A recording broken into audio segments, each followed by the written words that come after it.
Greetings, fellow Trekkers and Truckers. Well, look at Star Trek Deep Space Nine Season 5 now continues on with Ties of Blood and Water. Dax, Worf, and Kira are waiting at an airlock, awaiting the arrival of Tekene Gamor, Kira's Cardassian pseudo-father. The two become very close in recent days. The legate is not secure on Cardassia since the takeover by Gul Dukat and the recent alliance with the Dominion. Kira's hoping Gamora will lead the political opposition on Cardassia when he tells her that he came to DS9 because he is terminally ill. He has Ramaphosa syndrome and will probably die soon. In the infirmary, Julian Bashir confirms Gamora's diagnosis. He can't estimate how much time he has left, but there are some treatments Bashir can try. Dukat contacts Captain Benjamin Sisko about an arrangement for Gamora's extradition. Sisko has no intention of negotiating with him since the Federation doesn't even recognize the new Cardassian government and abruptly ends the transmission. Major Kira offers to spend the next few days with Gamora, replacing the daughter he doesn't have anymore. He holds Kiriyoshi for a bit, feeling a bit like a grandfather. He asks if Kira wants her own child, and she's surprised he knows about Shakar Edon. He explains she has her own section in the Cardassian Central Archives, as she is a public figure. He adds that she should be proud. Then, Gamora sees he knows many secrets about the Cardassian Union that could be helpful. He walks to Meshri Tal with her, a Cardassian ritual in which a dying person reveals their closest secrets to the rest of the family for use against their enemies. Since Kira is the closest thing Gamora has to a family, she agrees to participate. Later, in the captain's office, Kira tells Sisko about the responsibility this ritual entails. She wants to ask the right questions. She wonders if she's the right person, but thinking back about her own father who suffered a critical injury in the occupation of Bajor, she knows she is all Gamora's god.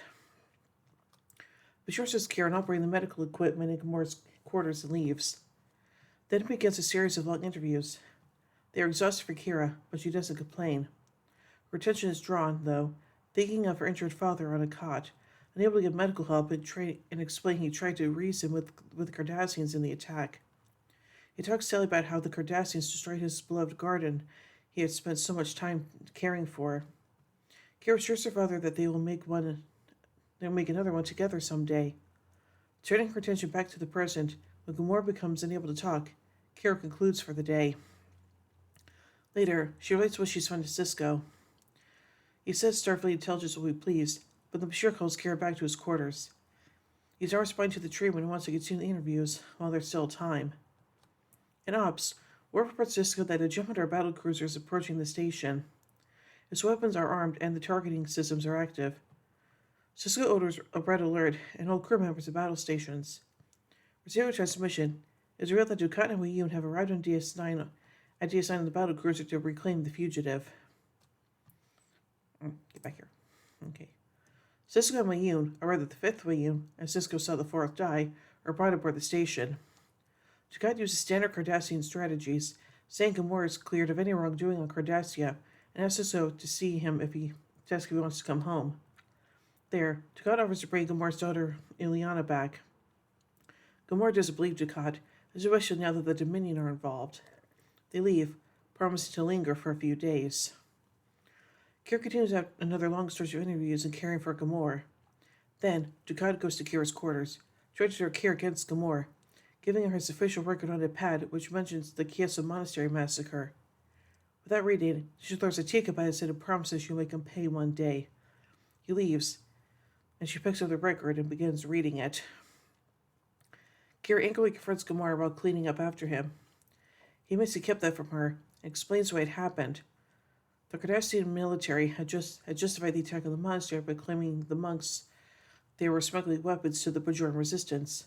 When Sissy eventually came to believe what happened that day, along with the rest of the occupation, was an atrocity for which the Cardassians, not the Bajorans, were guilty. He meant his regrets for ever joining the Cardassian military or volunteering for duty on Bajor, but he only withheld the truth because he didn't want Kira to hate him. Fierce Kira snaps he deserves to be hated, does a bare minimum to care for Gamora, and leaves. Sisko finds Dukat and Weyoun at the Dabo table at Quarks, where Weyoun takes to a few games, clearly enjoying himself. With the bottle of Kanar, Sisko asks as though he had forgotten his manners and offers some to Dukat, but the Cardassian refuses. The captain then reveals that the Kanar had been poisoned with Varoxna and had just been delivered to Gamor, clearly a murder attempt.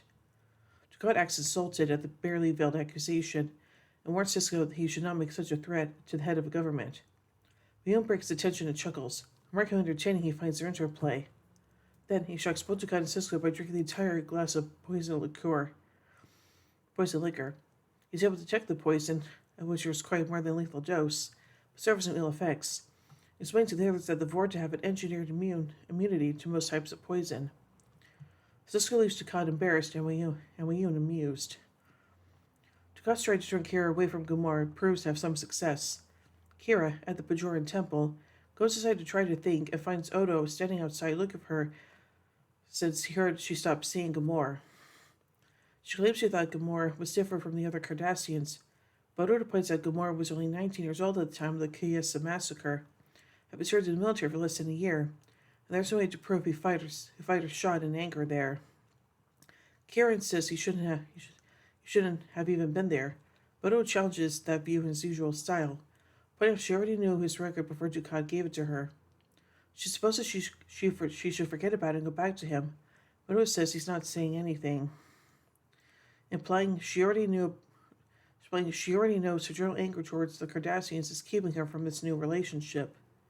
It flashes back to when her father was in pain, seeing the prophets were calling to him.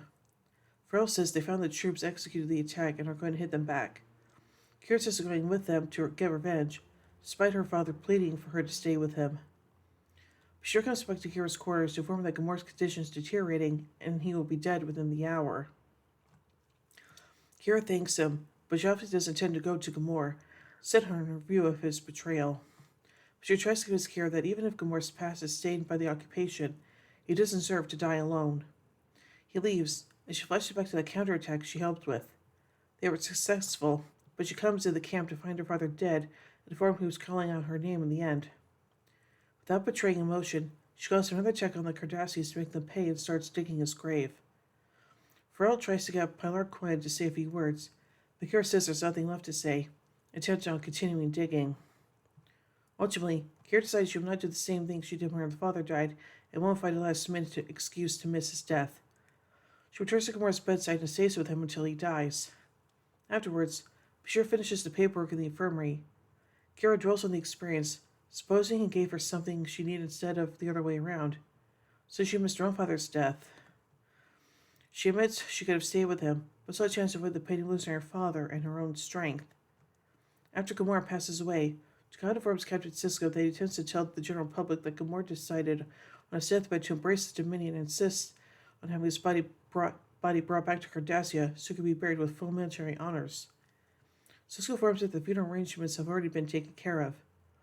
Kira has Gamor buried on Bajor, right beside her father, under the same tree. Aww. So anyway, let's take a look at a production about this episode. On the montage sequence, Director Avery Brooks says, quote, "There was a suspension of time. Time was kind of irrelevant. Each shot was, for me, like a portrait. I was very interested in creating portraits, in terms of composition and lighting. Still portraits, not photographs, but paintings," end quote. And now let's take a look at some trivia surrounding this episode. This episode is a sequel of sorts to the third season episode, Second Skin. This is the first episode to feature Dukat after Cardassia joined the Dominion. It also clarifies some of the political maneuvering which has taken place on Cardassia since By Inferno's Light. This episode marks the first obvious appearance of the Jem'Hadar battlecruiser. In the episodes In Purgatory's Shadow and By Inferno's Light, the battlecruiser is seen flying through space but is never mentioned. This is the first episode in which Kira is shown wearing her normal uniform since becoming pregnant in body parts. Thomas Capacci also portrayed Kira Tabad in the sixth season episode Wrong is Darker Than Death or Night. When Kira first appears in the flashback sequence where her wounded father is brought to her at the Shakar resistance cell base, another resistance fighter to her right can be seen holding a Jem'Hadar card to Kin years before the discovery of the wormhole. Carol Glofton, who plays Jake Sisko, does not appear in this episode.